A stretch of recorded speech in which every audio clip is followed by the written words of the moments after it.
Hello আমার প্রিয় বন্ধুরা, আমি মিষ্টি and welcome back to my channel মিষ্টির সায়েন্স ল্যাব। আজকে আরেকটা এক্সপেরিমেন্ট নিয়ে চলে এসেছি। দেখো, প্রথমে রয়েছে বেরিয়াম ক্লোরাইডের সলিউশন, তারপরে যেটা আমরা নিয়েছি সেটা হচ্ছে সোডিয়াম হাইড্রক্সাইডের সলিউশন, আর তারপরে আমরা নিয়েছি হাইড্রোক্লোরিক অ্যাসিডের সলিউশন। এবার এখানে প্রথমে বেরিয়াম ক্লোরাইডের যে সলিউশনটা রয়েছে সেটার মধ্যে আমরা পিএইচ পেপার দিয়ে দিচ্ছি। দেখো, কোনো রকম চেঞ্জ হয়নি, জাস্ট ভিজে যাওয়ার জন্য এটা একটু সবুজ সবুজ লাগছে দেখতে। এবার তারপরেরটাতে, মানে যেটাতে সোডিয়াম হাইড্রক্সাইড ছিল, সেটাতে আমরা পিএইচ পেপারটা দিয়ে দিচ্ছি। দেখো, এটা নীল হয়ে যাচ্ছে, কারণ পিএইচ পেপার ক্ষারে নীল হয়ে যায়, তাই জন্য এটা নীল হয়ে গেল। আর এখানে যেটাতে হাইড্রোক্লোরিক অ্যাসিডের সলিউশন ছিল সেটাতে আমরা চুবিয়ে দিলাম।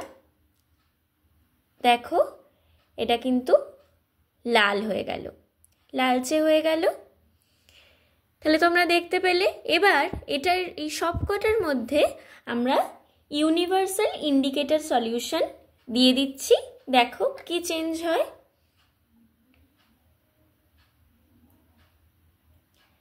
দেখো, এটা নীল হয়ে গেল।